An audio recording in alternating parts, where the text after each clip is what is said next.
सभी को राम राम। आज हम आपको लेकर के आ गए हैं खजुराहो में, जो वर्ल्ड हेरिटेज सेंटर में से एक है। मंगतेश्वर मंदिर जो आप देख पा रहे हैं, ये भोलेनाथ का दिव्य स्थान है और इस स्थान की महिमा का मंडल जितना हम करें उतना कम है। और महिमा मंडल इसलिए क्योंकि यह दिव्य स्थान खजुराहो में ही स्थित है और आप जब भी आएंगे तो यहाँ दर्शन करके अपने भाग्य का उदय कर पाएंगे। और जो शिवलिंग है ये अपने आप में एक विशेष शिवलिंग है, क्योंकि यह हर साल चने के दाने के बराबर बढ़ता रहता है। इसकी साल दर साल ऊंचाई बढ़ रही है और छत की ओर जा रही है। यहाँ पर जो भी व्यक्ति श्रद्धा से, भाव से और लगन से प्रार्थनाएं करते हैं वो अवश्य पूरी की जाती हैं। यहाँ नारियल चढ़ाने की विशेषता है, जल चढ़ाने की विशेषता है और एक खजुराहो में मंदिर यही है जहाँ पर आप दर्शन कर सकते हैं और उसकी पूजा आराधना कर सकते हैं। अदरवाइज सब कहीं पूजा वर्जित है, नहीं कर सकते हैं, खंडित है। और उसका एक मुख्य कारण है जो मैं अभी आगे आपको इसी वीडियो में बताऊंगा। जान लेते हैं खजुराहो का इतिहास। खजुराहो का इतिहास लगभग 1000 साल पुराना है। यह 950 से 1050 ईस्वी में निर्मित अपने क्षेत्र में खजुराहो की सबसे पुरानी ज्ञात शक्ति वत्स थी। क्षेत्र में उनके उत्तराधिकारियों में सुंग, कुषाण, पद्मावती के नागा, वाकाटक वंश, गुप्त, पुष्यभूति, मौर्य, गडरिया, गुज्जर, प्रतिहार राजवंश और चंदेल बघेल राजवंश शामिल थे। यह विशेष रूप से गुप्त काल के दौरान था। इस क्षेत्र में वास्तुकला और कला का विकास शुरू हुआ। हालांकि उनके उत्तराधिकारियों ने कलात्मक परंपराएं जारी रखी। यह शहर चंदेल साम्राज्य की प्रथम राजधानी थी। चंदेल वंश और खजुराहो के संस्थापक चंद्रवर्मन थे। चंद्रवर्मन मध्यकाल में बुंदेलखंड में शासन करने वाले राजा थे। वे अपने आप को चंद्रवंशी मानते थे। चंदेल राजाओं ने 10वीं से 12वीं शताब्दी तक मध्य भारत में शासन किया। खजुराहो के मंदिरों का निर्माण 950 ईस्वी से 1050 ईस्वी के बीच इन्हीं चंदेल राजाओं द्वारा किया गया। मंदिरों के निर्माण के बाद चंदेलों ने अपनी राजधानी महोबा स्थानांतरित कर दी, लेकिन इसके बाद भी खजुराहो का महत्व बना रहा। मध्यकाल के विश्व प्रसिद्ध दरबारी कवि चंद बरदाई ने पृथ्वीराज रासों के महोबा खंड में चंदेल की उत्पत्ति का वर्णन किया। उन्होंने लिखा है कि काशी के राज पंडित की पुत्री हेमवती अपूर्व सौंदर्य की स्वामिनी थी। एक दिन वह गर्मियों की रात में कमल पुष्पों से भरे हुए तालाब में स्नान कर रही थी। उसकी सुंदरता देखकर भगवान चंद्र उन पर मोहित हो गए। वे मानव रूप धारण कर पृथ्वी पर आ गए और हेमवती का हरण कर लिया। दुर्भाग्य से हेमवती विधवा थी, वह एक बच्चे की माँ भी थी। उन्होंने चंद्रदेव पर अपना जीवन नष्ट करने और चरित्र हनन करने का आरोप लगाया। अपनी गलती के पश्चाताप के लिए चंद्रदेव ने हेमवती को वचन दिया कि वह एक वीर पुत्र की मां बनेगी। चंद्रदेव ने कहा कि वह अपने पुत्र को खजुपुरा ले जाए। उन्होंने यह भी कहा कि वह एक महान राजा बनेगा। राजा बनने पर वह बाग और झीलों से घिरे हुए अनेक मंदिरों का निर्माण करवाएगा।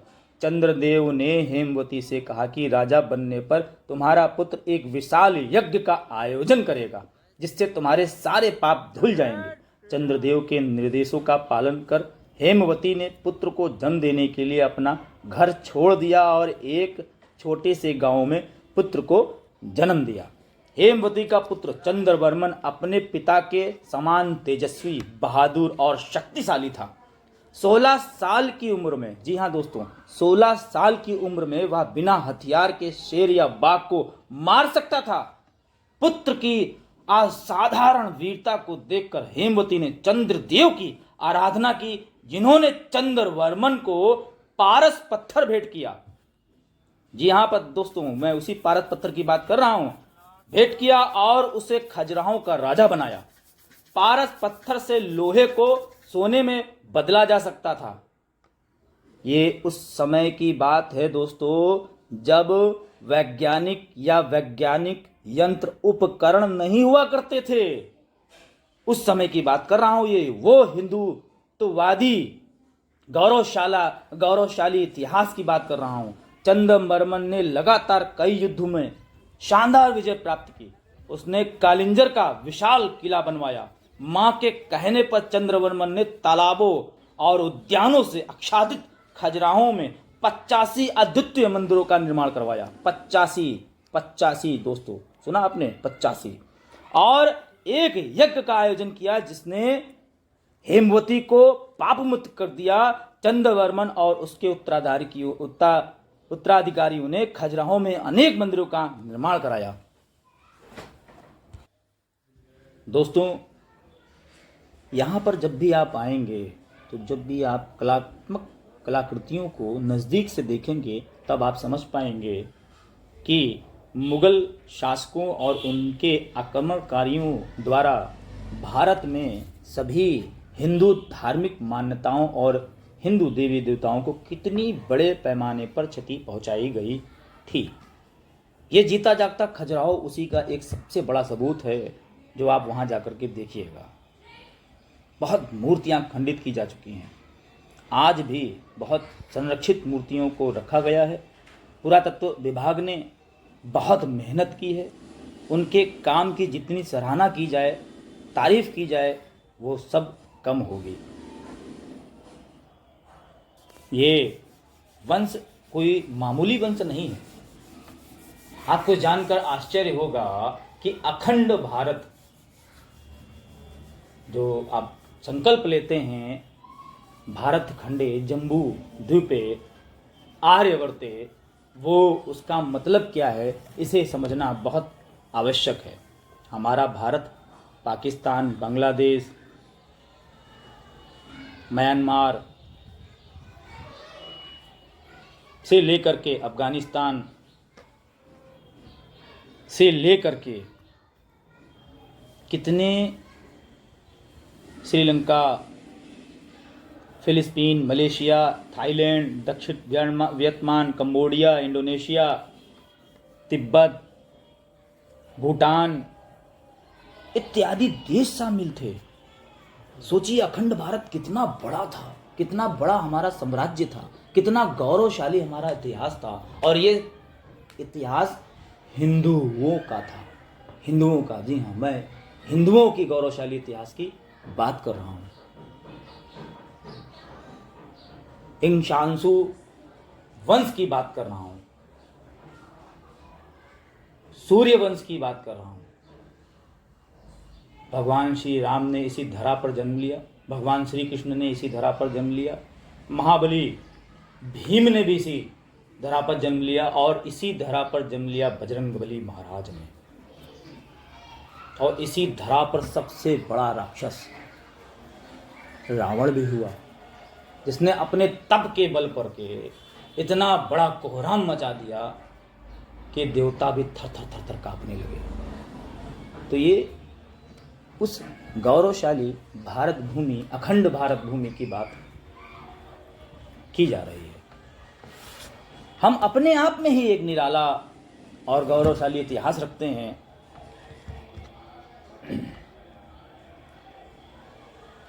बताइए, किसी देश के पास आपको रामायण, महाभारत, भागवत गीता, 4 वेद, 6 शास्त्र, 9 पुराण, 108 उपनिषद नहीं मिलेंगे, कहीं नहीं मिलेंगे। हिंदुओं की वो गौरवशाली गाथा आपको कहीं देखने को नहीं मिलेगी। सभ्यता हमने सिखाई, भाषा हमने सिखाई, संस्कृति हमने सिखाई। ये है हिंदू। ना जाने कितने इसके उपभाग हुए जो अनुयायियों के रूप में गिने जाने लगे। मैं नाम नहीं लेना चाहूँगा, आप समझ गए होंगे कि वेदों से निकल करके कितने उपनिषद हुए और उपनिषदों का कौन कौन सा हिस्सा आज सबसे बड़ा धर्म बन चुका है। विश्व में गिना जाता है, कई देश हैं उनके नाम से। हाँ, आप खुद सोचिए कि इतना गौरवशाली इतिहास हिंदुओं का रहा है और इतना गौरवशाली इतिहास आपका है, आपके वंशजों का है, आपके बाबा, आपके दादी का है, आपके नाना का है। जो भी मेरी आवाज़ सुन पा रहे हैं, जहाँ तक मेरा यह वीडियो जा रहा है, गर्व करिए अपने आप पर, उठकर जागिए, सोचिए, देखिए। और जब तक आप ट्रेवलिंग नहीं करेंगे अपने ही जनपद की, अपने ही राज्य की, तब तक आपको समझ में नहीं आने वाला कि आप हैं क्या चीज़, आपका इतिहास कितना गौरवशाली है। मैं फिर आपसे यही अनुरोध करूंगा कि जो भी मंदिर आपके आसपास बने हैं वहां एक बार आप जाएं।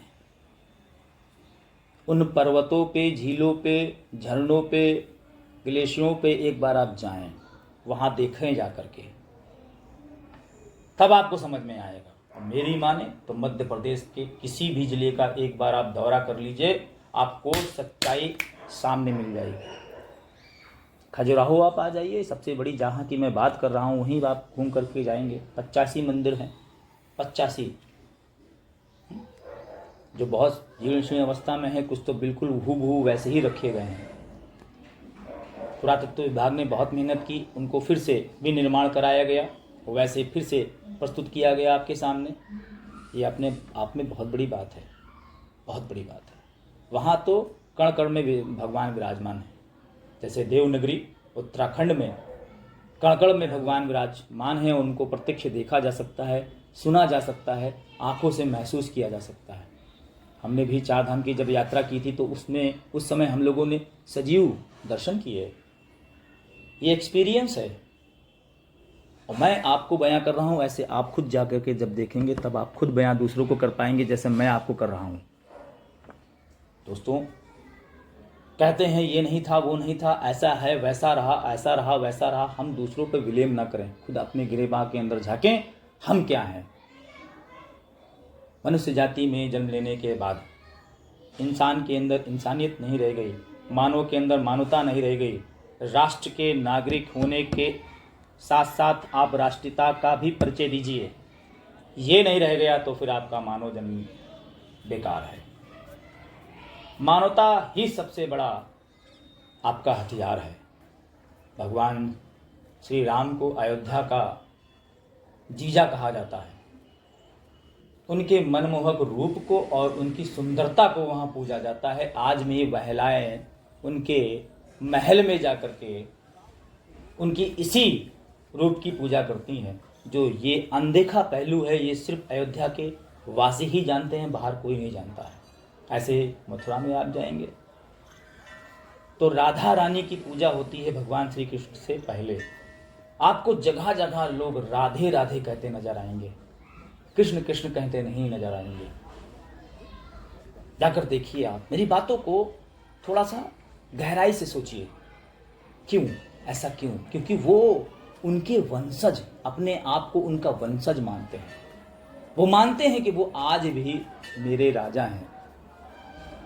आप ओरछा जाएं, भगवान श्री राम का दरबार लगता है।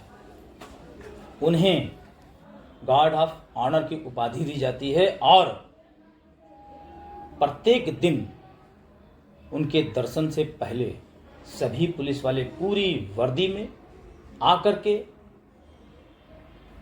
जो सेना में सम्मान दिया जाता है अपने उच्चतम अधिकारी को, वही सम्मान उनको वहां आज भी दिया जाता है। देख सकते हैं आप अपनी आंखों से। जो राजा जनता वहां की उनको मानती है, उनकी समस्त समस्याओं का निराकरण, समाधान वो प्रत्येक दिन करते हैं। ये बात सच्ची है और जाकर के आप इसका उदाहरण वहां देख सकते हैं। तो ये ऐसी चीजें हैं जो वैज्ञानिक और वैज्ञानिक दृष्टिकोण रखने वाले लोगों ने हमारे और आपके बीच से दूर की है।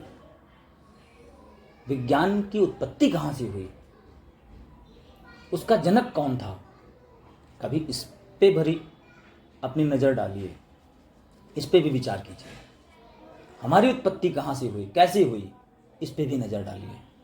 अरे सृष्टि जब से बनी है, चित्रकूट में जाकर देखिए, आज भी वो शिलाएं रखी